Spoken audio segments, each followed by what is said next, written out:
Hello everyone, welcome to Eklavya study point. मैं हूं सचिन। आज मैं आप सभी को क्लास 11th के पॉलिटिकल साइंस के मोस्ट इंपॉर्टेंट एमसीक्यूज करवाने वाला हूं और ये वन शॉट वीडियो है आपके फाइनल एग्जाम्स के लिए और आपको बहुत हेल्प मिलेगी इस वीडियो से। तो चलिए वीडियो को आगे बढ़ाते हैं। अगर आपकी कोई क्वेरी होती है तो आप इंस्टाग्राम पे मुझे मैसेज करके पूछ सकते हैं। यूजर नेम आप सभी के सामने दिया हुआ है। और अगर आपको हमारे फ्री पीडीएफ नोट्स को डाउनलोड करना है तो उसके लिए आप हमारा टेलीग्राम ग्रुप ज्वाइन करें, जो कि है क्लास 11 ESP। तो चलते हैं फिर आगे।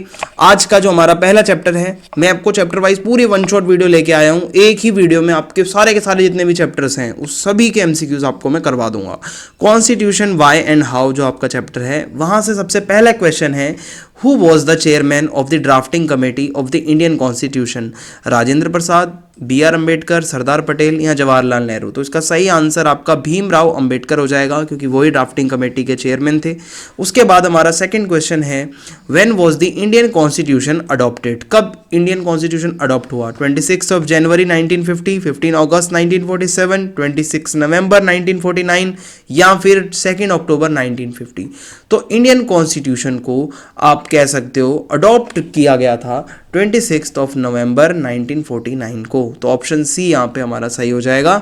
फिर उसके बाद थर्ड क्वेश्चन है, which countries constitution inspired the fundamental rights in the Indian constitution? किस कंट्री के कॉन्स्टिट्यूशन से हमने इंस्पायर्ड होकर फंडामेंटल राइट्स को ऐड किया था? यूनाइटेड स्टेट्स, ब्रिटेन, फ्रांस या जर्मनी? तो इसका आंसर हो जाएगा यूनाइटेड स्टेट्स। ठीक है, आगे बढ़ते हैं। फिर है, what is the primary function of a constitution? क्या काम होता है भाई कॉन्स्टिट्यूशन का? To control government spending, to outline fundamental rights and duties, to provide a set of basic rules for governance या टू रिजॉल्व इकोनॉमिक डिस्प्यूट्स? तो option C सही हो जाएगा। कॉन्स्टिट्यूशन का काम है एक ऐसे बेसिक रूल्स को मतलब हमें बताना जिससे कि अच्छी गवर्नेंस चल सके। फिर उसके बाद है, how was the Indian constituent assembly form? कैसे बनाया गया था इंडिया के अंदर कॉन्स्टिट्यूएंट असेंबली को? Direct election by people? क्या लोगों ने इलेक्शन में मतलब ऐसे मतलब जो है पार्टिसिपेट किया था, वोटिंग करके बनाई गई थी असेंबली? या कैबिनेट मिशन प्लान या resolution by the British parliament या nominated by the governor general? तो इसका सही आंसर कैबिनेट मिशन प्लान हो जाएगा। इसके अकॉर्डिंग ही कॉन्स्टिट्यूएंट असेंबली को बनाया गया था। What is the basic structure doctrine related to? जो कॉन्स्टिट्यूशन का बेसिक स्ट्रक्चर का जो डॉक्ट्राइन है वो किससे रिलेटेड है? Right of the president, protection of the constitution core principles, ठीक है, या फिर power of the parliament to dissolve states या conduct of elections in India? तो ऑप्शन बी सही हो जाएगा। जो कॉन्स्टिट्यूशन है उसके कुछ कोर प्रिंसिपल्स हैं, डेमोक्रेसी है, सेक्युलरिज्म है, इसको आप चेंज नहीं कर सकते। ये बेसिक स्ट्रक्चर का डॉक्ट्राइन है। अगला question, which amendment process require approval from states? कौन सा अमेंडमेंट है जिसमें स्टेट्स का भी अप्रूवल चाहिए होता है? तो इसके अंदर है सिंपल मेजोरिटी में या स्पेशल मेजोरिटी में या special majority with state approval या प्रेसिडेंशियल ऑर्डर? तो इसमें तो आपको क्लियरली यहाँ पे नजर आ रहा होगा special majority with state approval वाला जो ऑप्शन है वो सही हो जाएगा। फिर उसके बाद है, which of the following was borrowed from British constitution? Britishers के कॉन्स्टिट्यूशन से हमने क्या बोरो किया था? Fundamental rights, parliamentary system, directive principles of state policy जिसको DPSP कहा जाता है, या प्रेसिडेंशियल सिस्टम? तो हमने पार्लियामेंट्री सिस्टम, जो आज हमारे देश में पार्लियामेंट है, वो सिस्टम ब्रिटिश कॉन्स्टिट्यूशन से बोरो किया था। फिर उसके बाद है, What was the primary criticism of the Indian Constitution? हमारे कॉन्स्टिट्यूशन का क्रिटिसिज्म करते समय लोग क्या सबसे ज़्यादा प्राइमरी क्रिटिसिज्म देते हैं? क्या ये बहुत छोटा है, बहुत वेग है, या borrowed too many provisions from the other countries, या ignored the needs of minorities, या did not include a parliamentary system? तो इसमें ऑप्शन बी सही हो जाएगा। ये बहुत सारे प्रोविजंस इसके ऐसे हैं जो दूसरे कंट्रीज से हमने लिए हैं, तो ये एक इसका क्रिटिसिज्म है। अगला क्वेश्चन है, under which article can the Indian constitution be amended? अगर इंडियन कॉन्स्टिट्यूशन को बदलना है, उसमें कुछ चेंजेस करने हैं समय के अकॉर्डिंग, तो आर्टिकल कौन सा है उसके लिए? आर्टिकल 352, आर्टिकल 368 या फिर आर्टिकल 21 या आर्टिकल 370? तो इसमें आर्टिकल 368 विल बी द सही आंसर। ऑप्शन बी यहाँ पे हो जाएगा करेक्ट। ठीक है, अब बढ़ते हैं सेकंड चैप्टर की तरफ, rights in the Indian constitution. ठीक है, इस चैप्टर से जो आपके क्वेश्चंस बनते हैं वो डिस्कस कर लेते हैं हम। सबसे पहला क्वेश्चन है, fundamental rights are mentioned in which part of the Indian constitution? Indian constitution के किस पार्ट में फंडामेंटल राइट्स के बारे में बताया गया है? पार्ट 3, पार्ट 4, पार्ट 5 या पार्ट 2? तो पार्ट 3 जो है आपका, उसमें बताया गया है इंडियन कॉन्स्टिट्यूशन के अंदर कि फंडामेंटल राइट्स होंगे। Right to equality is covered under which article? Right to equality किस आर्टिकल के अंडर कवर होता है? आर्टिकल 12 से 18, 14 से 18, 19 से 22 या 23 से 25? So correct answer would be 14 to 18। ठीक है, 14 टू 18 के बीच में राइट टू इक्वालिटी बताया जाता है कि जहां सभी लोगों को इक्वल माना गया है। Which fundamental right was abolished by the 44th Amendment Act? जब इंडिया में 44th अमेंडमेंट हुआ कॉन्स्टिट्यूशन का, कौन सा फंडामेंटल राइट था जिसको हटा दिया गया? राइट टू इक्वालिटी अभी भी है, right to property, right to freedom, right against exploitation. तो राइट टू प्रॉपर्टी हटा दिया गया था as a fundamental right by the 44th amendment act. ठीक है, आगे बढ़ते हैं। The writ of habeas corpus, ठीक है, हबीस कार्पस नाम से जो एक रिट है, जो एक ऑर्डर आता है कोर्ट की तरफ से, वो किससे रिलेटेड है? Habeas corpus. ठीक है, तो इसको समझते हैं क्या है। Freedom of speech, protection from illegal detention, right to information या राइट टू कॉन्स्टिट्यूशनल रेमेडीज? तो इसका सही आंसर यहाँ पे हो जाएगा प्रोटेक्शन फ्रॉम इलीगल डिटेंशन, यानी कि कोई गलत तरीके से आपको डिटेन ना करे, पकड़े ना पुलिस आपको, इस वजह से ये ऑर्डर आता है हबीस कार्पस का। फिर है article 32 is known as, article 32 को किस नाम से जाना जाता है? Right to equality, right to constitutional remedies, या फिर राइट टू फ्रीडम, या राइट अगेंस्ट एक्सप्लॉइटेशन? तो इसको राइट टू कॉन्स्टिट्यूशनल रेमेडीज के नाम से जाना जाता है। ऑप्शन बी यहाँ पे सही हो जाएगा। Protection against self incrimination is provided under, ये कौन सा आर्टिकल है इससे रिलेटेड? ठीक है, तो इसमें आर्टिकल 20 आ जाएगा आपका सही आंसर कि भाई प्रोटेक्शन अगेंस्ट सेल्फ इंक्रिमिनेशन, ठीक है, ये आर्टिकल 20 से प्रोवाइडेड होता है। फिर उसके बाद है the term secular was added to the preamble by, जो हमारा कॉन्स्टिट्यूशन का प्रीएम्बल है उसमें सेक्युलर नाम से जो एक टर्म है वो कब ऐड किया गया था? वो किया गया था आपका 42nd अमेंडमेंट जब हुआ था, बहुत कंट्रोवर्शियल था, उसके बाद यहाँ पे सेक्युलर नाम से जो एक टर्म है वो ऐड कर दी गई, जिससे ये पता चलता है कि इंडिया एक सेक्युलर एक मतलब स्टेट है, एक सेक्युलर नेशन है जहाँ सभी रिलीजन्स को इक्वल समझा जाएगा। फिर उसके बाद है the right to freedom of religion is mentioned in which article, कौन से आर्टिकल में right to freedom of religion बताई गई है? 23 से 24, 25 से 28, 29 से 30 या 19 से 22? तो इसमें 25 से 28 जो आर्टिकल है उसके अंदर राइट टू फ्रीडम है ऑफ रिलीजन, यानी कि आप किसी भी रिलीजन को फॉलो कर सकते हो, प्रोपोगेट कर सकते हो, मान सकते हो। विच फंडामेंटल राइट प्रोहाइबिट्स अनटचेबिलिटी, ठीक है, कौन सा वो फंडामेंटल राइट है जो अनटचेबिलिटी को खत्म करता है, पूरी तरीके से रोकता है? आर्टिकल 14, आर्टिकल 15 या फिर आर्टिकल 17 या आर्टिकल 21? तो आर्टिकल 17 है जिसमें अनटचेबिलिटी को खत्म कर दिया गया है। Which directive principle promotes equal pay for equal work, ठीक है, कौन सा वो डीपीएसपी से रिलेटेड मतलब डायरेक्टिव प्रिंसिपल्स है जो कि आर्टिकल के में उसमें दिया हुआ है? तो वो कौन सा आर्टिकल है? 39D है, ठीक है, जिसमें बताया जाता है कि आप मेल हो, फीमेल हो, कुछ भी हो, आप अगर एक काम कर रहे हो तो आपको इक्वल पे मिलेगा इक्वल वर्क के लिए। ये नहीं है कि सेम काम के लिए लड़के को अलग पैसा, लड़की को अलग पैसा। थर्ड चैप्टर है हमारा इलेक्शन एंड रिप्रेजेंटेशन। अब इससे रिलेटेड क्वेश्चन देख लेते हैं कि आपसे क्या क्या पूछा गया है। तो देखिए, what is the role of the election commission in India? Election commission का क्या रोल है इंडिया में? सबसे पहला ऑप्शन है conducting election and ensuring free and fair polls, या making law related to election, या deciding the winner of election, या अपॉइंटिंग द प्राइम मिनिस्टर। तो इलेक्शन कमीशन का सिंपल सा रोल है इलेक्शंस कंडक्ट करना, फ्री एंड फेयर तरीके से पोलिंग हो, इसका ध्यान रखना। What is the system of voting followed in Indian general elections? India के अंदर जब इलेक्शन होते हैं जनरल इलेक्शन, तो उसमें कौन सा सिस्टम फॉलो होता है? प्रोपोर्शनल रिप्रेजेंटेशन, या एफपीटीपी, या प्रेफरेंशियल वोटिंग, या रन ऑफ वोटिंग? तो इसमें जो है एफपीटीपी फॉलो होता है, first pass the post system. जो ज़्यादा वोट लाता है जो कैंडिडेट, उसको ही विनर घोषित किया जाता है। तो ये आंसर हो जाएगा। Who can vote in Indian election? India में इलेक्शन होते हैं तो कौन वोट दे सकता है? Citizen above 21 year, citizen above 18 years, या फिर सिटीजन अबव 25 ईयर्स, या ओनली टैक्स पेयर? तो इंडिया में जो 18 प्लस है, citizen above 18 year can vote. तो option B will be the right answer. फिर है which of the following is not a function of the election commission? इसमें से वो कौन सी चीज़ है जो इलेक्शन कमीशन का काम नहीं है? कंडक्टिंग इलेक्शन है, रिकॉग्नाइजिंग पॉलिटिकल पार्टीज है, मेकिंग इलेक्शन लॉज नहीं है, मॉनिटरिंग इलेक्शन एक्सपेंसेस है। तो ऑप्शन सी सही हो जाएगा। इलेक्शन रिलेटेड लॉज बनाना इलेक्शन कमीशन का काम कतई भी नहीं है, ठीक है। आगे बढ़ते हैं। The president of India is elected by, India के प्रेसिडेंट को कौन इलेक्ट करता है?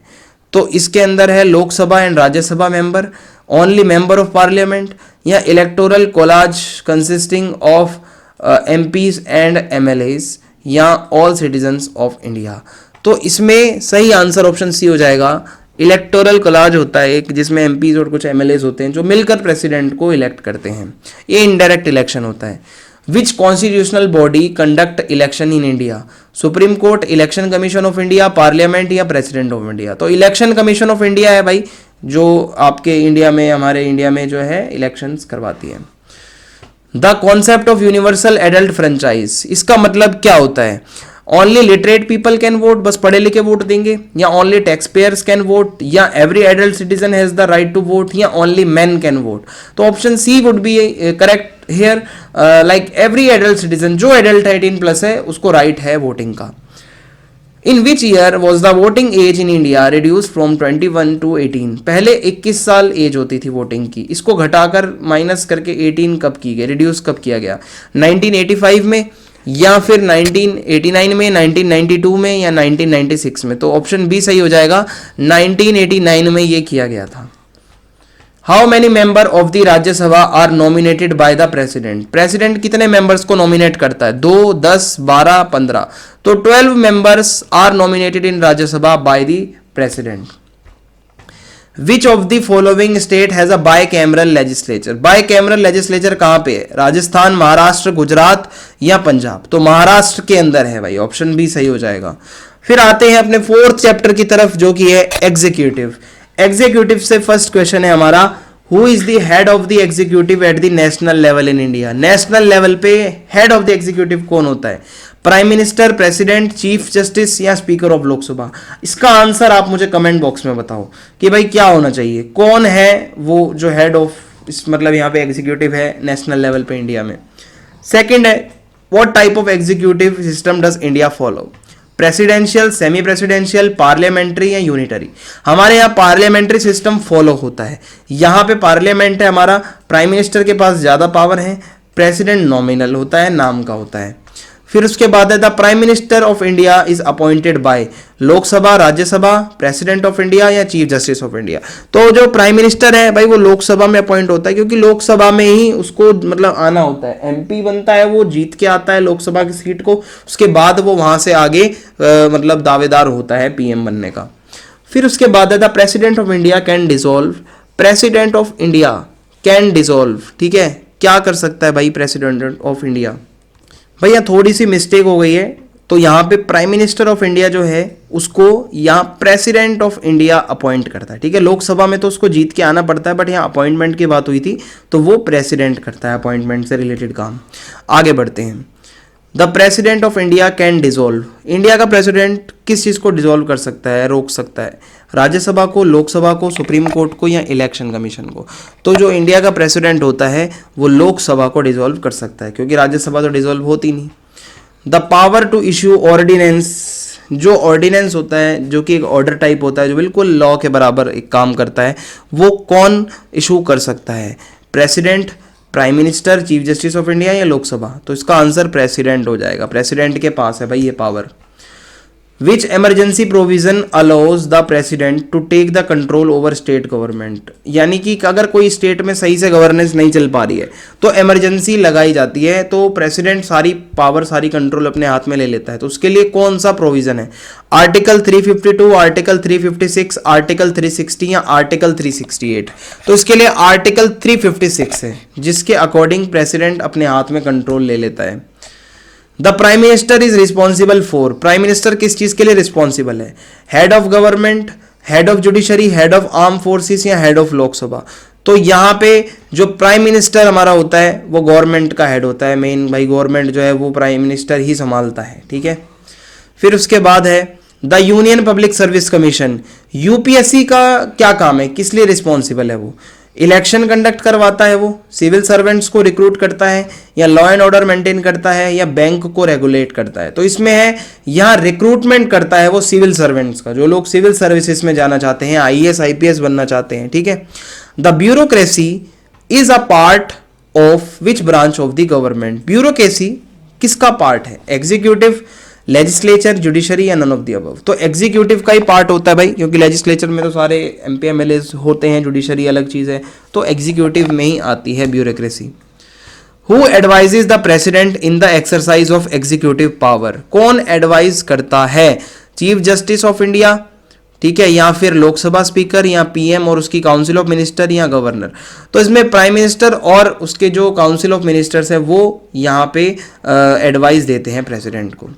फिफ्थ चैप्टर है अब हमारा लेजिस्लेचर। लेजिस्लेचर से रिलेटेड जो क्वेश्चंस बनते हैं अब वो आपको मैं करवाता हूँ। What is the primary function of the legislature? तो भाई प्राइमरी फंक्शन इसका क्या है लेजिस्लेचर का? Implementing laws, enforcing laws, making laws या इंटरप्रेटिंग लॉज? तो इसका काम है लॉज बनाना, मेकिंग लॉज, क्योंकि लेजिस्लेचर में ही कानून बनते हैं, तो ऑप्शन सी सही हो जाएगा। फिर उसके बाद है the Indian parliament consist of. Indian parliament में कौन कौन आता है? Lok Sabha and supreme court, Rajya Sabha and Lok Sabha, president and supreme court या गवर्नर एंड लेजिस्लेटिव असेंबली? तो भाई इंडियन पार्लियामेंट में आता है लोकसभा और राज्यसभा, ऑप्शन बी सही हो जाएगा यहाँ पे।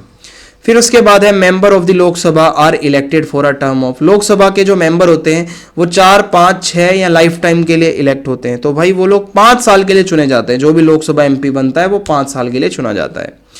What is the maximum strength of Lok Sabha? क्या आप इसको कमेंट में बता सकते हैं? लोकसभा की मैक्सिमम स्ट्रेंथ कितनी है? इजी क्वेश्चन पूछ रहा हूं आपसे, आप आंसर लिख देना अपना, जो भी ऑप्शन आपको सही लगता है यहां से। 5वां क्वेश्चन है इसके बाद, who is the presiding officer of Rajya Sabha? President of India, chief justice of India, prime minister या वाइस प्रेसिडेंट ऑफ इंडिया? तो इसमें जो इंडिया का वाइस प्रेसिडेंट होता है वो राज्यसभा का प्रिसाइडिंग ऑफिसर होता है, जो कंट्रोल करता है debates. The first stage of the law making process. जब कानून बनाया जाता है तो उसका जो पहला जो स्टेज होता है उसको क्या कहते हैं? Passing in Lok Sabha, discussion in Rajya Sabha या इंट्रोडक्शन ऑफ अ बिल या प्रेसिडेंशियल अप्रूवल? तो इसको इंट्रोडक्शन ऑफ अ बिल कहा जाता है, क्योंकि लॉ बनने से पहले वो एक डॉक्यूमेंट होता है जो बिल कहलाता है, और उसके बाद ही उसको आगे जो है उसकी रीडिंग होती है, फिर वो दूसरे उसमें जाता है हाउस में। फिर उसके बाद अगला क्वेश्चन है, a money bill is introduced only in. Money bill सिर्फ और सिर्फ लोकसभा में ही आता है, आपको याद होगा, तो ऑप्शन ए सही हो जाएगा यहाँ पे। फिर उसके बाद नेक्स्ट क्वेश्चन है, who appoint the speaker of Lok Sabha? Lok Sabha speaker को कौन अपॉइंट करता है भाई? President of India, member of Lok Sabha, ठीक है, या प्राइम मिनिस्टर या फिर चीफ जस्टिस ऑफ इंडिया? तो इसमें जो लोकसभा के मेंबर्स होते हैं वही अपॉइंट करते हैं अपने स्पीकर को, तो ऑप्शन बी सही हो जाएगा। The Rajya Sabha is a temporary house, dissolvable house, permanent house या एडवाइजरी बॉडी? तो राज्यसभा एक परमानेंट हाउस है जो कभी डिसॉल्व नहीं होता, याद रखिएगा, option C would be correct here. A bill become a law when it receives approval from. एक बिल जो डॉक्यूमेंट होता है वो एक लॉ कब बनता है? जब वो लोकसभा में अप्रूव हो, राज्यसभा में, या प्रेसिडेंट के वहां से अप्रूव हो, या बोथ हाउसेस एंड प्रेसिडेंट। तो जब दोनों हाउसेस में अप्रूव होता है, प्रेसिडेंट से भी अप्रूव होता है, तब वो एक लॉ बन जाता है। अगला क्वेश्चन है जो हमारा वो हम करेंगे जुडिशरी चैप्टर से, जो कि है चैप्टर 6। तो इसका फर्स्ट क्वेश्चन है हमारा, what is the primary function of the judiciary? Judiciary का सबसे मेन काम क्या है? Law making, implementing laws, interpreting laws या कंडक्टिंग इलेक्शन? तो जुडिशरी का काम है लॉज को इंटरप्रेट करना, बताना कि सही कानून क्या है, और आपने अगर कानून की जो परिभाषा है उसके अगेंस्ट कुछ किया है तो आपको पनिशमेंट दी जाएगी। The highest judicial authority in India. India में सबसे ऊपर अगर आपको भाई जुडिशियल जो अथॉरिटी है वो कौन सी है? सबसे top most, high court, supreme court, Lok Sabha या प्रेसिडेंट? तो भाई सुप्रीम कोर्ट है, वी ऑल नो दैट, तो option B would be correct here. What is the retirement age of a Supreme Court judge? 60 years, 62, 65 या 70? तो 65 will be correct answer। 65 साल की as में रिटायरमेंट होती है। Who appoint the Chief Justice of India? Prime minister, president, parliament या Lok Sabha speaker? तो president approve मतलब करते हैं और अपॉइंट करते हैं भाई, जो सीजीआई होता है उसको, CGI mean chief justice of India, ठीक है। ज़्यादातर जो अपॉइंटमेंट है वो प्रेसिडेंट ही करता है, याद रखना। Which writ ensures the protection of individual liberty? Individual liberty के लिए कौन सा रिट है कि आप बता सकते हैं? सर्टरी, मैंडमस, हबीस कार्पस या को वारंटो? कौन सा वो रिट है, कौन सा वो ऑर्डर है जो आपके इंडिविजुअल लिबर्टी के लिए है? जुडिशियल रिव्यू का मतलब क्या होता है? Reviewing policies of the government, reviewing laws to check constitutionality, reviewing government expenditure या रिव्यूइंग इलेक्टोरल प्रोसीजर्स। तो इसमें जुडिशियल रिव्यू का मतलब होता है रिव्यूइंग लॉज, यानी कि कानूनों को रिव्यू करके चेक करना कि वो कॉन्स्टिट्यूशन के अकॉर्डिंग है या फिर नहीं है, ठीक है। तो ये होता है उसमें। अ सुप्रीम कोर्ट जज can be removed through, supreme court के जज को कैसे हटाया जाता है, रिजाइनेशन से, या फिर प्रेसिडेंशियल ऑर्डर से, या फिर इम्पीचमेंट से, या फिर चीफ जस्टिस के डिसीजन से। तो इम्पीचमेंट का प्रोसेस होता है, ऑप्शन सी सही हो जाएगा। उसके बाद सुप्रीम कोर्ट के जज को हटाया जाता है। The judiciary in India is independent या controlled by parliament, controlled by president, या अंडर द प्राइम मिनिस्टर। तो जुडिशरी जो है हमारी वो इंडिपेंडेंट है, तो ऑप्शन ए सही हो जाएगा, किसी के अंडर नहीं है वो। Which court settle dispute between states, दो स्टेट के बीच में अगर झगड़े हो जाए तो कौन उसको सेटल करेगा, high court, district court, supreme court या पार्लियामेंट। तो सुप्रीम कोर्ट हो जाएगा, क्योंकि हाई कोर्ट तो हर स्टेट में होती है, सुप्रीम कोर्ट ही दो स्टेट के झगड़े को सॉल्व करता है। द टर्म जुडिशियल एक्टिविज्म, इसका मतलब क्या है, जजेस एक्टिवली मेकिंग लॉज, या जजेस taking a proactive role in justice, या फिर जजेस एक्टिंग एज पॉलिटिशियंस, या जजेस इन्फोर्सिंग एग्जीक्यूटिव ऑर्डर्स। तो यहाँ पे जजेस जो होते हैं कोर्ट के, वो जब बहुत ज़्यादा एक्टिव हो जाते हैं जस्टिस दिलाने के लिए, तो वो जुडिशियल एक्टिविज्म है। अब हमारा 7th चैप्टर है यहाँ पे फेडरलिज्म। फेडरलिज्म के इंपॉर्टेंट एमसीक्यूज देख लेते हैं भाई। India is described as a federal state with a strong centre, ठीक है, या फिर प्योरली फेडरल स्टेट, या यूनिटरी स्टेट, या नन ऑफ द अबव। तो इंडिया एक फेडरल स्टेट है जहां पे powers are distributed between state and central governments, and but यहाँ स्ट्रॉन्ग जो है वो सेंट्रल गवर्नमेंट होती है। How many list are there in the Indian constitution to distribute power, 1, 2, 3 और 4। सो ऑप्शन 3 यहाँ पे, मतलब ऑप्शन सी जो है ऑप्शन 3 वाला सही हो जाएगा। स्टेट लिस्ट है, सेंट्रल लिस्ट है, कॉन्करेंट लिस्ट है, ठीक है, ये 3 लिस्ट होती हैं। फिर उसके बाद है the concept of federalism is borrowed from, India में फेडरलिज्म का कॉन्सेप्ट कहाँ से आया, यूएसए से, यूके से, कनाडा से, या जर्मनी से। तो कनाडा से आया था भाई ये वाला। फिर है the state list include subjects like, state list में कौन कौन से सब्जेक्ट्स आते हैं, डिफेंस, एजुकेशन, पुलिस, या बोथ बी एंड सी। तो भाई इसमें एजुकेशन और पुलिस ये आते हैं स्टेट लिस्ट में, तो both B and C are correct, option D सही हो जाएगा यहाँ पे। Which article allows parliament to change state boundaries, अगर किसी स्टेट की बाउंड्रीज को चेंज करना है तो वो कौन सा आर्टिकल है, आर्टिकल 1, 3, 5 या 10। तो उसके लिए आर्टिकल 3 है हमारे पास, ठीक है, स्टेट की बाउंड्रीज चेंज करने के लिए। फिर है financial relation between the centre and state are govern by, finance commission, president, supreme court, या नन ऑफ द अबव। तो ये फाइनेंस कमीशन का काम होता है, ऑप्शन ए सही हो जाएगा। ड्यूरिंग अ नेशनल इमरजेंसी, देश पे अगर इमरजेंसी का टाइम है तो India function as a federation, या यूनिटरी स्टेट, या फिर रिपब्लिक, या डेमोक्रेसी। तो इंडिया कभी कभी यूनिटरी हो जाता है, जब एकदम इमरजेंसी सिचुएशन आ जाए तो सेंटर के पास सारी पावर आ जाती है, और यूनिटरी का मतलब यही होता है। आर्टिकल 356 का मतलब क्या है, national emergency, state emergency, financial emergency, या नन ऑफ द अबव। तो अगर आर्टिकल 356 की बात हो रही है तो ये स्टेट इमरजेंसी है, आर्टिकल 356, ऑप्शन बी सही हो जाएगा। What is the role of the governor in a state, governor का क्या रोल होता है, चीफ मिनिस्टर्स का सुपीरियर, या फिर एजेंट है वो सेंटर का, या इंडिपेंडेंट अथॉरिटी है वो इंडिपेंडेंटली सब करता है, या फिर नन ऑफ द अबव। तो भाई यहाँ पे जो आपका गवर्नर होता है वो कहीं ना कहीं एजेंट की तरह काम करता है सेंट्रल गवर्नमेंट के। Which Indian state had special status under article 370, 2019 से पहले, अगर आपको याद हो, पंजाब, जम्मू कश्मीर, असम, या नागालैंड। तो जम्मू कश्मीर को वो स्पेशल कुछ पावर, स्पेशल स्टेटस दिया गया था। 8th चैप्टर है अब हमारा लोकल गवर्नमेंट्स, ठीक है, इसके क्वेश्चन आंसर्स देख लेते हैं एमसीक्यू। सो पहला है the 73rd constitutional amendment act. जो 73rd अमेंडमेंट है वो किससे रिलेटेड है, urban local government, rural local government, judiciary reforms, या प्रेसिडेंट पावर। तो ये हमारा जो है रूरल, गांव के लेवल की जो गवर्नमेंट होती है उससे रिलेटेड है, ऑप्शन बी सही हो जाएगा। The 3 tier Panchayati Raj system, जो 3 टियर पंचायती राज सिस्टम है उसमें क्या क्या होता है, ग्राम पंचायत, म्यूनिसिपल कॉरपोरेशन, जिला परिषद, ग्राम panchayat, taluka panchayat, zila parishad, village assembly, district magistrate, governor, gram sabha, Lok Sabha, Rajya Sabha. तो इसके अंदर सही आंसर ऑप्शन बी हो जाएगा, ग्राम पंचायत है, फिर ब्लॉक लेवल पे तालुका पंचायत है, फिर जिला परिषद है। ठीक है, ऑप्शन बी हो जाएगा सही। फिर है who conduct election for panchayat and municipal parties. तो यहाँ पे जो आपका जो इलेक्शन का काम है वो कौन करवाता है? स्टेट लेवल पे जो इलेक्शन कमीशन होता है वो करवाता है, तो ऑप्शन बी सही हो जाएगा। फिर उसके बाद है the tenure of a panchayat. Panchayat में अगर कोई चुना जाता है तो वो कितने साल तक काम करता है? 3, 4, 5 या 6? तो भाई वो 5 ईयर, 5 साल के लिए काम करता है। The 74th constitutional amendment. अब 73rd रूरल से कनेक्टेड था, 74th वाला जो है आपका अर्बन लोकल गवर्नमेंट से कनेक्टेड है, तो ऑप्शन सी सही हो जाएगा। What is the function of a municipal corporation. Municipal corporation का काम क्या होता है यहाँ पे? एजुकेशन पॉलिसीज बनाना, फॉरेन रिलेशंस, या अर्बन डेवलपमेंट एंड सैनिटेशन, ठीक है, या कंडक्टिंग इलेक्शंस। तो ऑप्शन सी सही हो जाएगा। म्यूनिसिपल कॉर्पोरेशन का काम है अर्बन एरियाज को डेवलप करना, सैनिटेशन पे, साफ सफाई पे काम करना। Who is the head of a municipal corporation. Municipal corporation के हेड को क्या कहते हैं?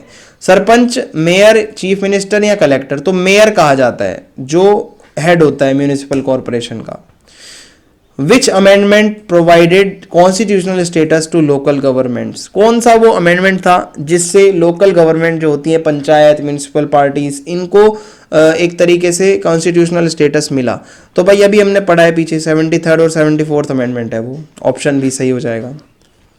द ग्राम सभा कंसिस्ट ऑफ। ग्राम सभा में कौन कौन होते हैं? All adult in a village, all elected panchayat members, the collector and sarpanch, ठीक है, द कलेक्टर एंड सरपंच, या फिर chief minister and district magistrate. तो ग्राम सभा में जितने भी एडल्ट होंगे वो सभी होंगे उसमें भाई, ऑप्शन ए सही हो जाएगा जो एलिजिबल वोटर्स हैं। How often is the state finance commission set up to review local government finances. जो लोकल गवर्नमेंट है वो कैसे खर्चा कर रही है, इस चीज़ को रिव्यू करने के लिए फाइनेंस कमीशन कैसे कैसे करती है, ठीक है, रिव्यू।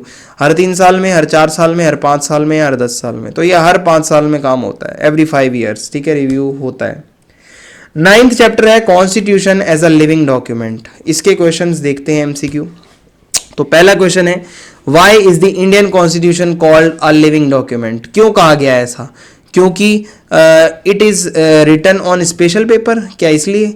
या it adapt and evolve through amendment, या it is rewritten every decade, या इट इज परमानेंटली फिक्स। तो देखो ये अडेप्ट होता है, इवॉल्व होता है, अमेंडमेंट आप इसमें कर सकते हो, टाइम टू टाइम चेंज होता है, इसीलिए इसको लिविंग डॉक्यूमेंट कहा गया है।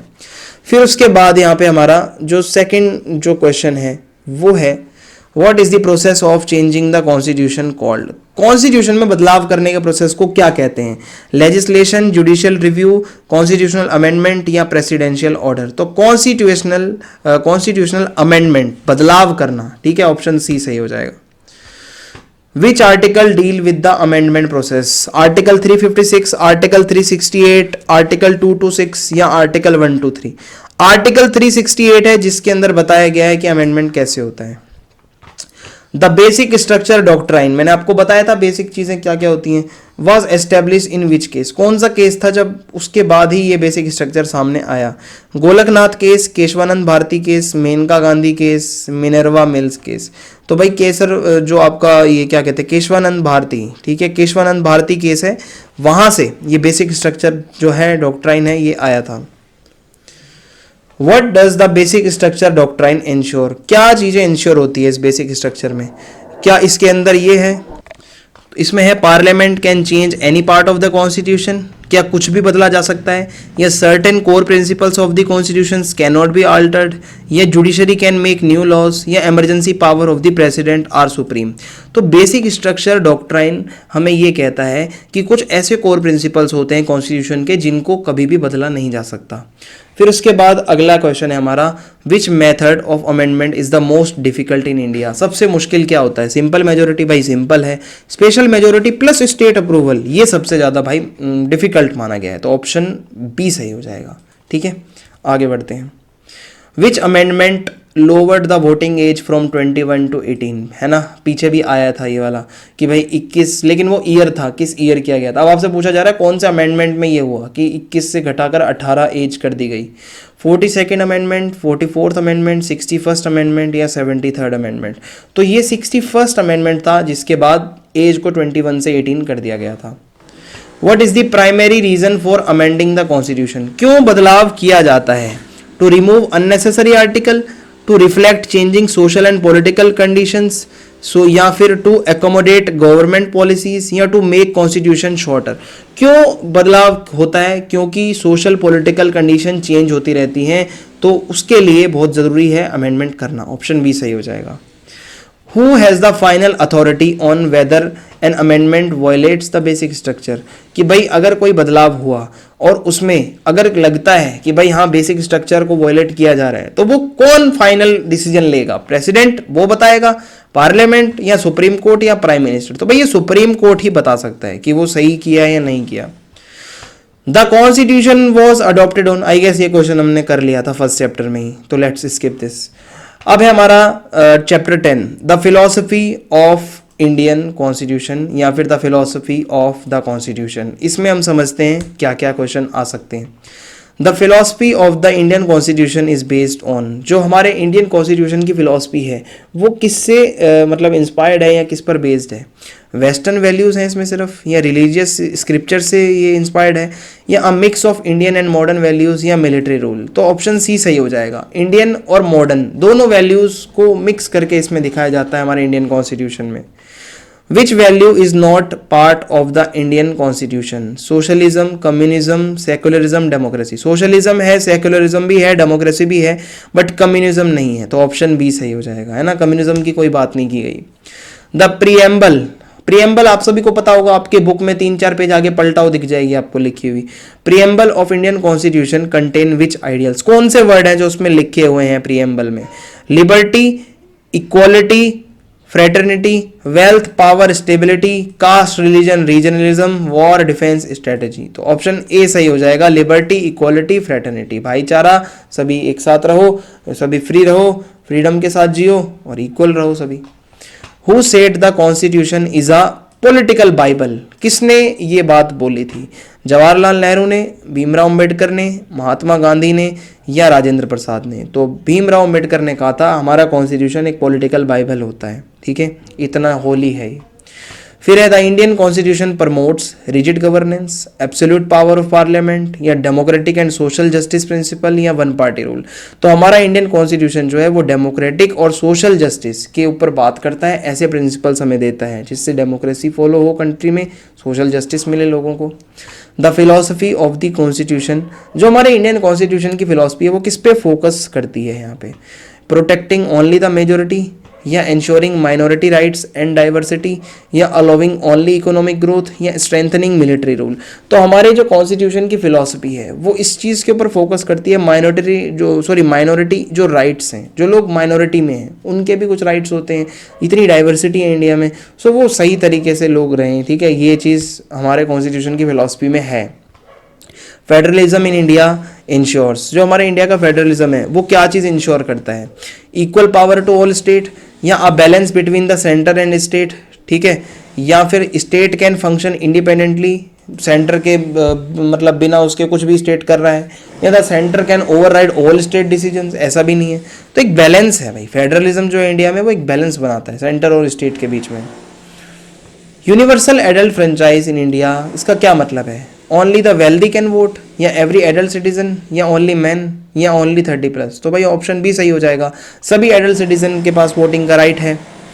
फिर है 9th question, secularism in the India को, जो इंडिया का जो कॉन्स्टिट्यूशन है सेकुलरिज्म उसमें जो लिखा हुआ है वर्ड, वो मीनिंग क्या है उसका? इंडिया हैज़ नो रिलीजन, ऐसा भी नहीं है भाई, या फिर the government treat all religion equally, या ओनली हिंदुइज्म इज प्रमोटेड, या the government follow a specific faith? तो ऑप्शन बी सही हो जाएगा, गवर्नमेंट सभी रिलीजन्स को इक्वली ट्रीट करती है। Who said the Indian constitution is a borrowed constitution? ये लाइन किसने बोली है? के.एम. मुंशी, जवाहरलाल नेहरू, बी.आर. अम्बेडकर, या आइवोर जेनिंग्स? बता सकते हो आप कमेंट बॉक्स में। 2 क्वेश्चन पहले दिए थे, तीसरा ये बता दो आप कौन सा सही होगा। मैंने आपको 100 MCQ करवाए हैं अभी तक, ठीक है, और उसमें से आप बता सकते हो कि ये लाइन किसने बोली है, तो देखते हैं, ठीक है।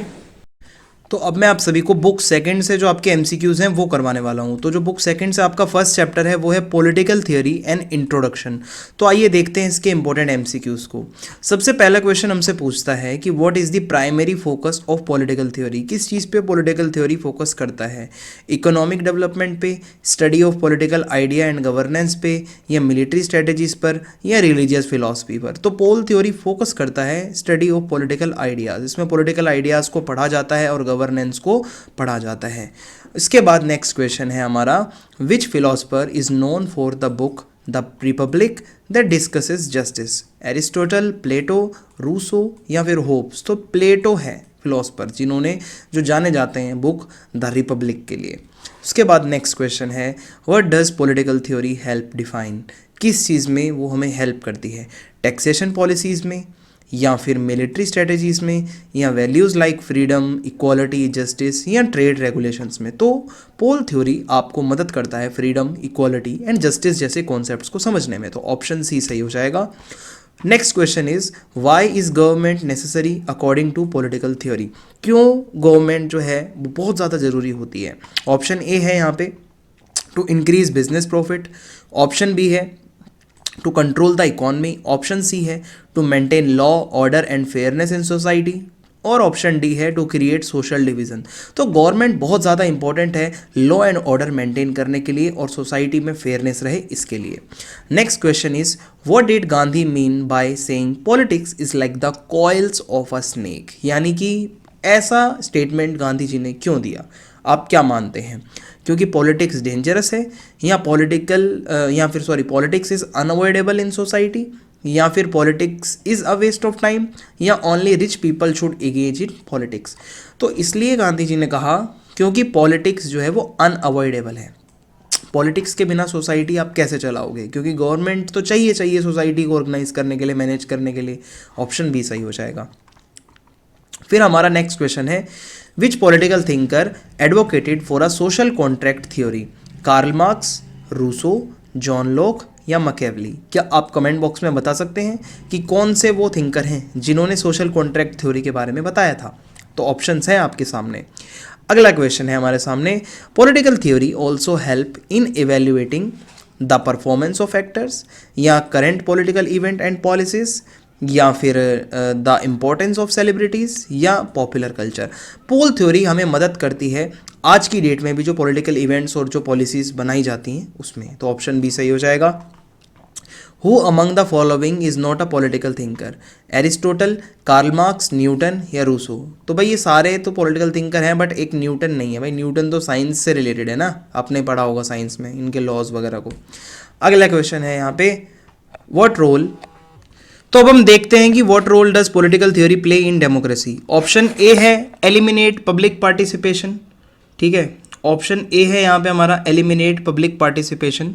ऑप्शन बी है help citizen think critically about politics, या फिर ऑप्शन सी है मेक लॉज मोर कॉम्प्लेक्स, ठीक है, या फिर ऑप्शन डी है प्रिवेंट फ्री स्पीच। तो यहाँ पे अगर मैं आपको बताऊँ तो यहाँ ऑप्शन ए तो बिल्कुल भी भाई ऐसा नहीं है कि यहाँ पे सही लग रहा हो, ठीक है, कि भाई मतलब कि हाँ कि एलिमिनेट कर दो पब्लिक पार्टिसिपेशन, ऐसा तो नहीं हो सकता।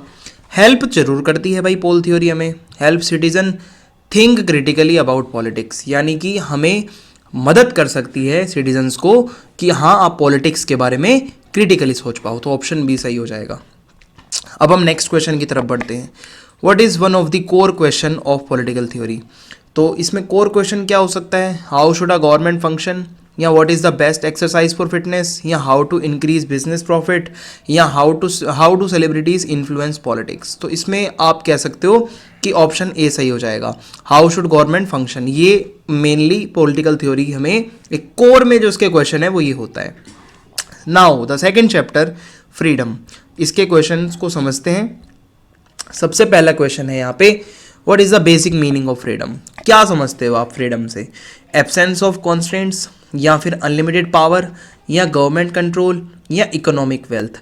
तो बेसिक मीनिंग है फ्रीडम का कि कोई कॉन्स्ट्रेंट का ना होना, ठीक है, ऑप्शन ए सही हो जाएगा। नेक्स्ट क्वेश्चन है, who wrote long walk to freedom? Long walk to freedom किसने लिखा? Mahatma Gandhi, Nelson Mandela, John Locke या कार्ल मार्क्स? तो ये नेल्सन मंडेला ने लिखा था, एक बुक है। What is the meaning of Swaraj? स्व यानी कि खुद, राज मतलब रूल करना, तो रूल बाय अनदर नेशन या रूल ऑफ द सेल्फ, तो रूल ऑफ द सेल्फ हो जाएगा, ऑप्शन बी सही हो जाएगा। उसके बाद next question, what are the two dimensions of freedom? तो political and military, positive and negative, social and cultural या रिलीजियस एंड इकोनॉमिक? तो फ्रीडम पॉजिटिव और नेगेटिव दो तरीके की होती है, तो ऑप्शन बी सही हो जाएगा यहाँ पे हमारा। आगे बढ़ते हैं। What does John Stuart Mill's harm principle state? John Stuart Mill का जो हार्म प्रिंसिपल है वो क्या कहता है? Freedom should be restricted by religion, freedom can be restricted only to prevent harm to others, या फ्रीडम हैज़ नो लिमिट्स, या harm is necessary for society? तो देखो, जॉन स्टुअर्ट मिल कहते हैं फ्रीडम तभी रिस्ट्रिक्ट हो सकती है जब कोई बंदा दूसरे को नुकसान पहुंचाता हो, तो ऑप्शन बी सही हो जाएगा। फिर उसके बाद नेक्स्ट है, what is an example of negative liberty? भाई नेगेटिव लिबर्टी का एग्जाम्पल क्या है? Government providing free education, freedom from external interference, तो भाई सही हो जाएगा, ये सिंपल है, ऑप्शन बी सही है इसका। एक्सटर्नल इंटरफेरेंस का ना होना ही नेगेटिव लिबर्टी है, कोई रोक टोक नहीं है। Which leader was inspired by Gandhi's idea of non violence and democracy? Adolf Hitler? भाई कतई भी नहीं। ऑन्ग सान सू की, नेपोलियन बोनापार्ट, विंस्टन चर्चिल? तो इसमें सही आंसर ऑन्ग सान सू की हो जाएगा, ऑप्शन बी हो जाएगा इसका। म्यांमार की लीडर थी। Why are constant necessary in a free society? To prevent chaos and ensure mutual respect, या फिर टू एलिमिनेट फ्रीडम एंटायरली, या to allow stronger groups to dominate, या टू प्रमोट करप्शन? क्यों रोक टोक जरूरी होती है कि भाई सिचुएशन बिगड़े ना, है ना, और एकदम एक दूसरे को सभी लोग रिस्पेक्ट करें, तो ऑप्शन ए सही हो जाएगा। ठीक है, फिर है what is an example of positive liberty? Having access to education and jobs, having no restriction on actions, being controlled by the government, removing all laws? तो ऑप्शन ए सही हो जाएगा कि आप एजुकेशन और जॉब में आपको एक्सेस मिल रहा है, आप अगर ये चीज़ आपको मिलती है तो it is a kind of positive liberty we can say. What is a freedom of expression? आपको कुछ बोलने के लिए कुछ फ्रीडम है, एक ऐसा राइट है आप अपने आइडियाज़ को बता सकते हो, बेसिकली इसका मतलब यही होता है। So the ability to say anything without consequences, the right to express ideas without fear of punishment, the duty to remain silent, या the government deciding what can be said? तो ऑप्शन बी सही हो जाएगा, आपको वो right है, आप अपने आइडियाज़ को एक्सप्रेस कर सकते हो। आगे बढ़ते हैं, थर्ड चैप्टर है अब हमारा इक्वालिटी। इक्वालिटी में सबसे पहला क्वेश्चन जो हमारा बनता है वो है, what is the basic idea of equality? Everyone should be treated the same in every situation, या फिर all humans deserve equal respect and consideration? Option C है certain groups should have more rights than others, या the government should control wealth distribution? तो option B सही हो जाएगा, सभी human equal respect deserve करते हैं, ऑप्शन बी करेक्ट है। Which event symbolize the demand for equality in the French Revolution? कौन सी वो चीज़ें हैं? ठीक है, लिबर्टी, इक्वालिटी, फ्रेटर्निटी, यस यही है, ऑप्शन ए सही हो जाएगा, ये तो आप सभी को पता है, फ्रेंच रेवोल्यूशन हम पढ़ते आ रहे हैं। फिर नेक्स्ट क्वेश्चन है हमारा, what is equality of opportunity? क्या मतलब है इसका? Ensuring everyone get the same result, या providing equal access to resources and chances to succeed, या giving special privileges to some people, या allowing only the wealthy to succeed? तो option B सही हो जाएगा, आप इक्वल एक्सेस दे रहे हो रिसोर्सेज का और चांस सभी को दे रहे हो, ये हो जाएगा। फिर है what is political equality? Political equality का मतलब क्या है? Equal access to money and wealth, the right to participate in governance equally, a system where only elites can vote, a monarchy where the king has supreme power? तो option B सही हो जाएगा, आपको वो राइट है, आप governance में equally participate कर पा रहे हो, that is called political equality. Now the next question is, who argued that economic inequality arises due to private ownership? अगर प्राइवेट हो जाता है सब कुछ, रिसोर्सेज वगैरह का ओनरशिप, तो इनइक्वालिटी आती है। तो ये बात कार्ल मार्क्स जी की है, क्योंकि वो सोशलिज्म को मानते थे, कम्युनिज्म को मानते थे, अगर आपको याद हो, ऑप्शन बी सही हो जाएगा। आगे बढ़ते हैं, how do liberals view inequality? Liberals की नज़र में इनइक्वालिटी क्या है? इट इज ऑलवेज अनजस्ट, या it is acceptable if fair competition exist, या it should be eliminated completely जैसा कि कार्ल मार्क्स मानते हैं, या it only exist in non democratic states. तो लिबरल लोग मानते हैं अगर कंपटीशन फेयर है तो भाई बिल्कुल एक्सेप्ट करते हैं इनइक्वालिटी को, आप भी मेहनत करो हम भी मेहनत करेंगे, जो ज़्यादा मेहनती होगा उसको रिजल्ट मिलेंगे, बेशक से इनइक्वालिटी आ जाए, तो वो ऐसा मानते हैं। फिर है यहाँ पे अगला question, what is an example of social inequality? Different intelligence level among individuals, या फिर कास्ट बेस्ड डिस्क्रिमिनेशन, या the height difference between people, या a person being stronger than another. तो सोशल इनइक्वालिटी का एग्जांपल है कास्ट बेस्ड डिस्क्रिमिनेशन, यानी कि cast के बेसिस पे आप किसी के साथ भेदभाव करते हो तो वो सोशल इनइक्वालिटी के अंदर आता है। अगला question, what is an example of economic inequality? Economic यानी कि किसी ना किसी पैसे से, वेल्थ से जुड़ा हुआ है। तो the people are more intelligent than others, the difference in wealth distribution, differences in cultural tradition, unequal access to water. तो भाई ऑप्शन बी ही सूटेबल है इसमें, वेल्थ डिस्ट्रीब्यूशन, वेल्थ, पैसा, इकोनॉमिक कनेक्टेड है तो ऑप्शन बी सही हो जाएगा। What does affirmative action aim to do? Affirmative action का मतलब क्या होता है? Give more privileges to the rich, promote fairness by supporting disadvantaged groups, या restrict the rights of the majority, remove voting rights from minority. Option B सही हो जाएगा कि आप फेयरनेस लाने के लिए डिसएडवांटेज्ड जो ग्रुप्स हैं उनको मदद कर रहे हो, वो एफर्मेटिव एक्शन कहलाता है। What is natural inequality? Natural जो इनइक्वालिटी है जो नेचर से मिली है। Inequality is created by society, no.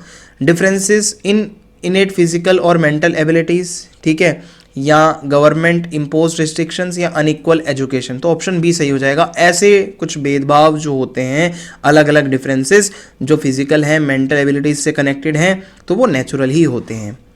Fourth chapter है हमारा सोशल जस्टिस। तो इससे रिलेटेड जो क्वेश्चंस बनते हैं अब मैं वो आपको बताता हूं। तो देखिए पहला क्वेश्चन है, what is the meaning of justice? तो जस्टिस से आप क्या समझते हो? Giving everyone the same reward, ensuring fairness and equal treatment in society, supporting only the majority group, keeping power concentrated in a few hand। तो justice का मतलब है ensuring fairness, फेयरनेस होनी चाहिए सोसाइटी में और सभी को इक्वल ट्रीटमेंट मिले, तो option B will be correct here. Who developed the theory of justice? Karl Marx, John Rawls, Aristotle, या प्लेटो। तो जॉन रोल्स की थ्योरी है जस्टिस की, तो option B would be correct here. Now the next question is, what is the veil of ignorance? एक पर्दा जो आप अपने सामने लगाओगे वो उसका मतलब क्या है?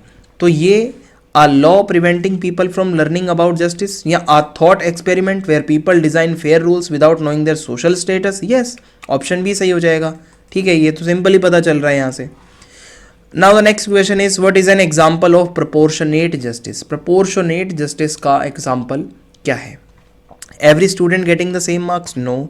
Paying higher salaries for riskier jobs, giving the same benefit to everyone, allowing discrimination based on religion। तो ऑप्शन बी सही हो जाएगा। आप हाई सैलरी दे रहे हो जितना ज़्यादा रिस्की जॉब है, तो ये सही है, प्रोपोर्शनेट जस्टिस है भाई। ये जो ज़्यादा मेहनत कर रहा है, ज़्यादा रिस्क ले रहा है, तो वो भाई हायर सैलरी भी तो डिजर्व करता है। फिर है, why do societies implement affirmative action? ऐसा क्यों होता है? अफर्मेटिव एक्शन का पीछे भी एक क्वेश्चन आया था, अगर आपको याद हो तो मेनली इसका आंसर पहला वाला ही होगा, to ensure fairness for disadvantaged groups. ठीक है, ये आ रखा है पीछे भी क्वेश्चन, ये थोड़ा अलग टाइप से था। फिर है, what is economic justice? Economic justice से आप क्या समझते हो? एलिमिनेटिंग ऑल फाइनेंशियल इनइक्वालिटी, या fair distribution of wealth and resources, या ensuring everyone has the same amount of money, ठीक है, या फिर ensuring everyone has the same amount of money, या allowing monopolies to control the economy. क्या होना चाहिए इसका सही आंसर? तो वो आपको मैं बताता हूँ। तो इसका आंसर है fair distribution of wealth and resources. आप सभी को फेयर तरीके से रिसोर्सेज और वेल्थ का डिस्ट्रीब्यूशन कर रहे हो। What is an example of social justice in India? कि भाई हाँ सोशल जस्टिस हुआ है। Legalising child labour? No. Abolishing untouchability? Yes. Giving political power to only one caste? No. Reducing education for minorities? No. तो option B सही हो जाएगा। Untouchability को हटा दो, बंद कर दो, ये सोशल जस्टिस हो जाएगा। ठीक है, फिर है, what is difference between equality and justice? तो आपको बताना है, equality is treating everyone the same while justice consider individual needs, या equality ensure fairness while justice ignore social factor, या justice applies only to law while equality applies only to economics, या they both mean the exact same thing. क्या दोनों का मतलब same है? ऐसा नहीं है। इक्वालिटी का मतलब है कहीं ना कहीं treating every one the same equal, while justice consider individual needs, justice बात करता है हर इंडिविजुअल की क्या नीड है। ठीक है, ऑप्शन ए सही हो जाएगा। How does social justice impact a society? reduces discrimination and promote fairness, या encourage economic inequality, या give more power to privileged groups, या फिर create more social conflict। तो social justice से क्या होता है? discrimination कम होता है, fairness बढ़ती है। ऑप्शन ए सही हो जाएगा। What is an example of government intervention for justice? क्या एक एग्जाम्पल है? Policies promoting caste based discrimination? No. Providing reservation in education for marginalize groups? Yes भाई, सीधा सीधा दिख रहा है, रिजर्वेशन गवर्नमेंट ही देती है और मार्जिनलाइज ग्रुप्स को वो मिल रहा है फ़ायदा, तो उसको जस्टिस मिल रहा है, तो ये हो जाएगा इसका एक अच्छा एग्जाम्पल। 5th चैप्टर है हमारा राइट्स। राइट्स से जो आपका पहला क्वेश्चन बनता है वो यही बनेगा कि व्हाट आर राइट्स? राइट्स होते क्या हैं? गवर्नमेंट पॉलिसीज़ होती हैं, या जस्टिफाइड क्लेम होते हैं जो नेसेसरी हैं डिग्निटी और फ्रीडम के लिए, या वो प्रिविलेजेस हैं जो एलिट लोगों को मिलती हैं, या कुछ पर्सनल ओपिनियंस हैं। तो राइट्स हैं वो क्लेम्स जो बहुत नेसेसरी हैं आपकी फ्रीडम के लिए। ठीक है, तो ऑप्शन बी सही हो जाएगा। फिर है which of the following is an example of political right? Right to property, right to vote, right to marriage, या राइट टू एंटरटेनमेंट। तो पॉलिटिकल राइट में वोटिंग आ जाएगा, तो right to vote, option B will be correct here. फिर है what is the Universal Declaration of human Rights? ठीक है, UDHR क्या है?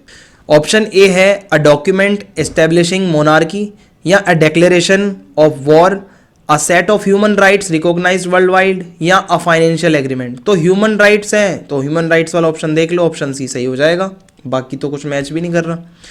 फिर है यहाँ पे what are economic rights? Economic rights क्या होते हैं?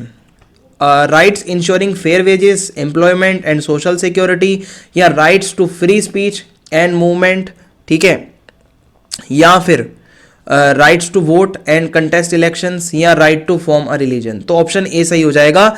ऐसे राइट्स जहां आपको फेयर वेजेस मिलते हैं, एम्प्लॉयमेंट मिलता है, सोशल सिक्योरिटी मिलती है। ठीक है, ऑप्शन ए सही हो जाएगा।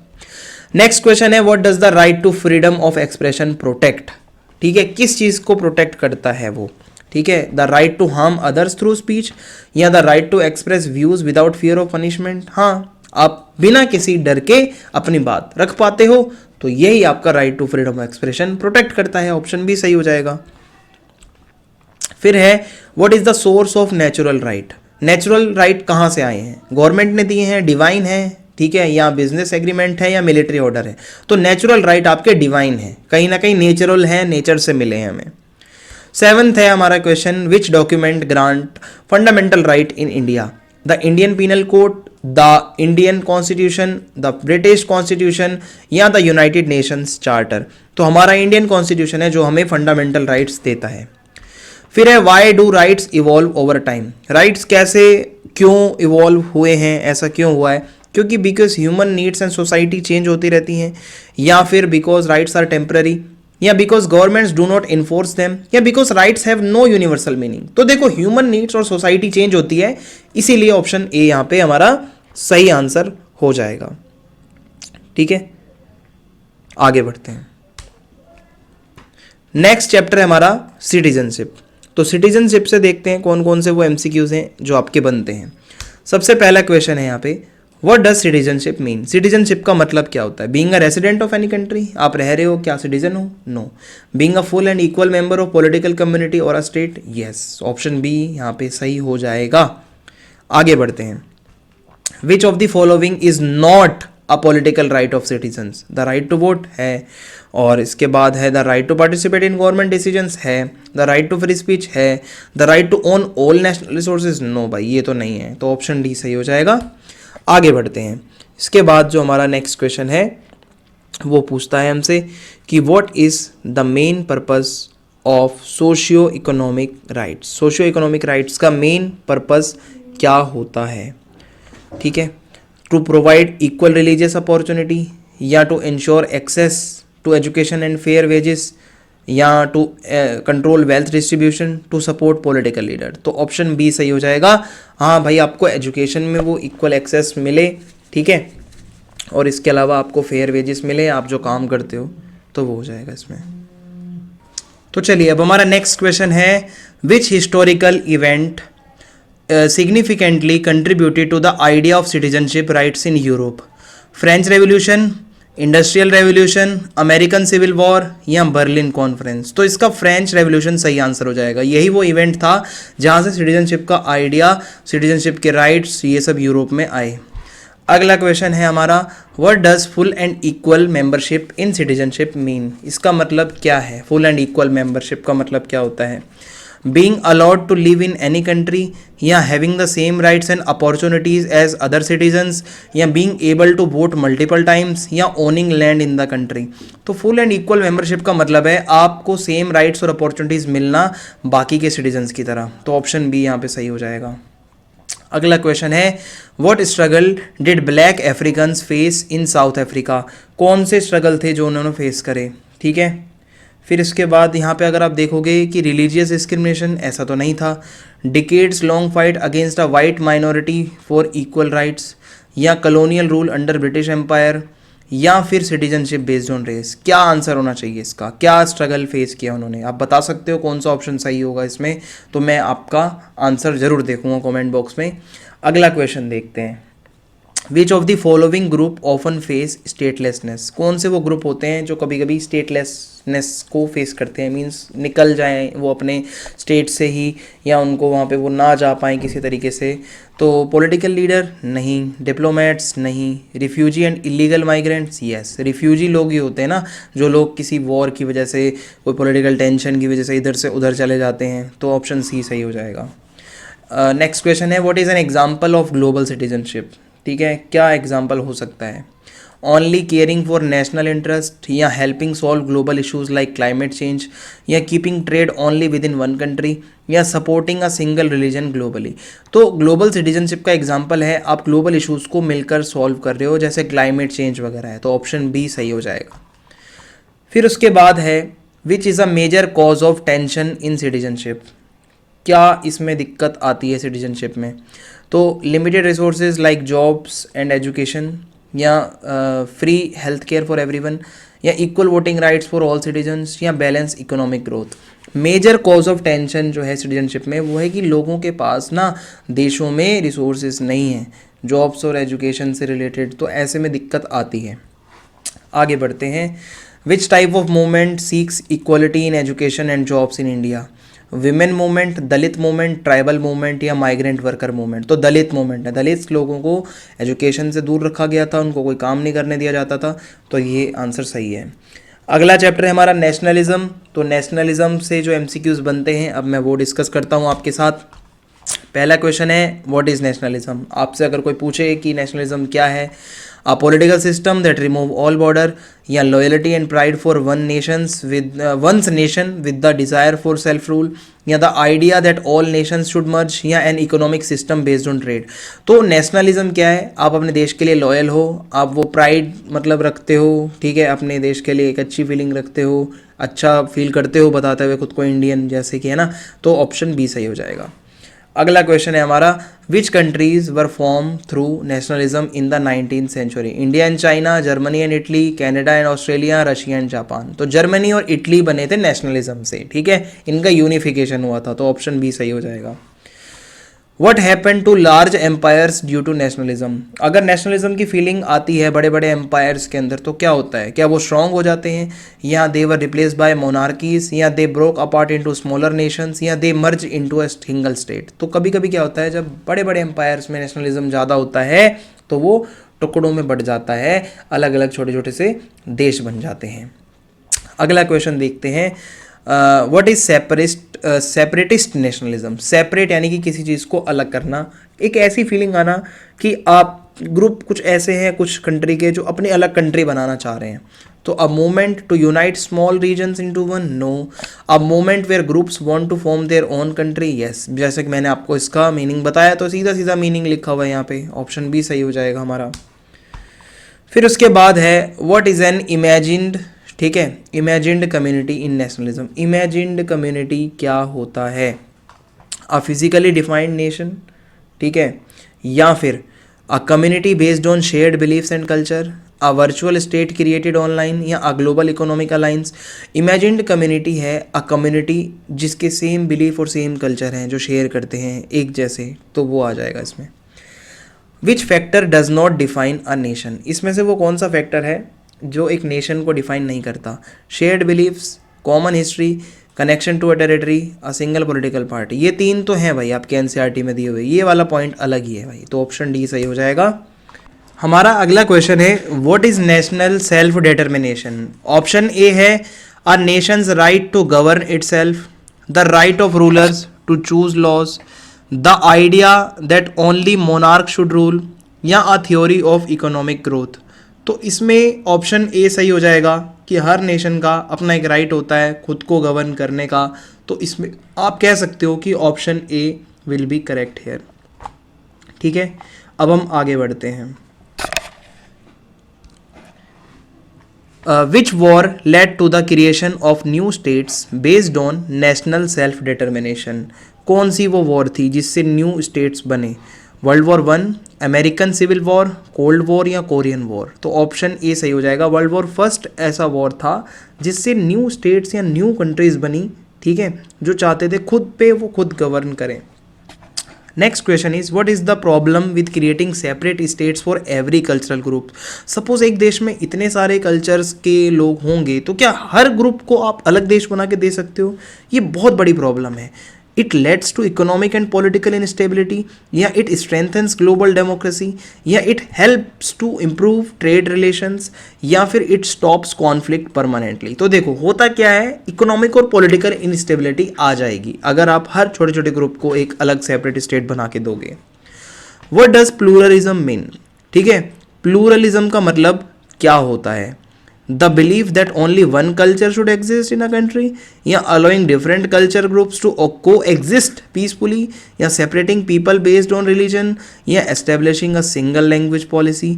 तो प्लूरलिज्म का मतलब है जहाँ अलग अलग कल्चरल ग्रुप्स एक साथ को एग्जिस्ट करते हैं, वो भी पीसफुली। अगला क्वेश्चन है यहाँ पे हमारा 8th जो चैप्टर है वहां से होगा सेक्युलरिज्म। ठीक है, सेक्युलरिज्म चैप्टर से जो हमारा फर्स्ट क्वेश्चन बनता है वो है what is the main goal of secularism. Secularism का मेन गोल क्या है? To eliminate all religions, to ensure that no religion dominate another, to promote one religion over other, या to merge religion and government. तो इसका main goal होता है कि कोई रिलीजन डोमिनेट ना करे दूसरे को। ठीक है, अगला क्वेश्चन देखते हैं हमारा क्या है। Which is an example of religious discrimination.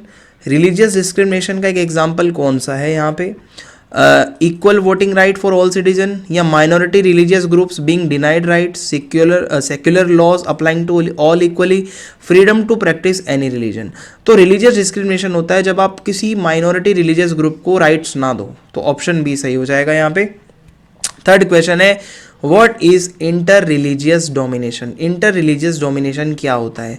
When one religion tries to dominate another, ठीक है, या फिर when religions unite into one, when people stop following any religion, या when government control religion। तो ऑप्शन ए सही हो जाएगा, जब एक रिलीजन डोमिनेट करता है दूसरे को, तो ये इंटर रिलीजियस डोमिनेशन कहलाता है। What does Indian secularism promote? हमारा जो सेक्युलरिज्म है इंडिया का, वो क्या प्रमोट करता है? ठीक है, इसको देखते हैं। रिलीजियस डोमिनेंस होना चाहिए, या इक्वलिटी फॉर ऑल रिलीजन, या अ सिंगल नेशनल रिलीजन, या government interference in all religious matter. तो हमारा इंडियन सेक्युलरिज्म कहता है सभी को इक्वल समझो, इक्वलिटी फॉर ऑल रिलीजन्स। तो ऑप्शन भी सही हो जाएगा। फिर अगला क्वेश्चन है how does western secularism differ from Indian secularism. कैसे? देखो, western secularism focus only on inter religious equality, या Indian secularism allows discrimination within religion, या western secularism merge religion and politics. ऐसा तो बिल्कुल भी नहीं है। Indian secularism promote a single religion, ऐसा भी नहीं है। तो यहाँ पे ऑप्शन ए ही आपका सही होगा कि वेस्टर्न सेक्युलरिज्म फोकस करता है सिर्फ और सिर्फ इंटर रिलीजियस इक्वालिटीज़ पे। ठीक है, कि अलग अलग रिलीजन के बीच, ना कि किसी एक रिलीजन के अंदर। फिर है यहाँ पे next question, which country has a state religion that leads to discrimination. भाई पाकिस्तान ही है वो, जहाँ पे इस्लाम एक स्टेट रिलीजन है। ऑप्शन बी सही हो जाएगा। फिर 7th क्वेश्चन है हमारा, what is a secular state. Secular state क्या होता है? A government that follow a specific religion, no. A state where all religions are treated equally, या a country where religious leaders rule, या a place where religion is banned. तो option B सही हो जाएगा. एक ऐसा स्टेट जहां सभी रिलीजन को इक्वली ट्रीट किया जाता है वो एक सेक्युलर स्टेट होता है. तो ऑप्शन बी सही हो जाएगा. What is a criticism of Indian secularism. हमारे यहाँ के सेक्युलरिज्म का एक मेजर क्रिटिसिज्म क्या है? It favor minority unfairly, it eliminates religious beliefs, it support only one religion, it restricts political participation. Option A सही हो जाएगा कि लोग कहते हैं ये सिर्फ माइनॉरिटीज़ को ही फेवर करता है, कि उसी के लिए ही ज़्यादा सोचता है, बाकी लोगों के लिए नहीं. नेक्स्ट क्वेश्चन है what is pluralism in secularism. ठीक है, तो इसका मतलब क्या है ये मैंने पीछे भी आपको बता दिया था. ये अलग लैंग्वेज में थोड़े इसके ऑप्शन है. आंसर इसका भी वही रहेगा, allowing different religions to coexist. ठीक है, ऑप्शन ए सही हो जाएगा. लास्ट क्वेश्चन है हमारा कि what is the purpose of government intervention in religion under Indian secularism. India में अगर हमारी गवर्नमेंट रिलीजियस मैटर में इंटरवेन करती है तो उसका मेन पर्पस क्या होता है? To remove all religious practices, no. To eliminate cultural diversity, no. To stop discrimination and harmful practices, yes. To favor one religious group, no. So option C यहाँ पे सही हो जाएगा कि कोई भी रिलीजन में ऐसा हो रहा है डिस्क्रिमिनेशन या हार्मफुल प्रैक्टिसेस लाइक सती, तो उसको रोकने के लिए ऑप्शन सी सही हो जाएगा. इसी के साथ यहाँ पे हमारे जो इंपॉर्टेंट एमसीक्यूज थे वो खत्म होते हैं. वीडियो पसंद आई है तो चैनल सब्सक्राइब करें, वीडियो लाइक करें और कमेंट बॉक्स में जाके आप फीडबैक लिखें और वीडियो को शेयर करें. जय हिंद, जय भारत.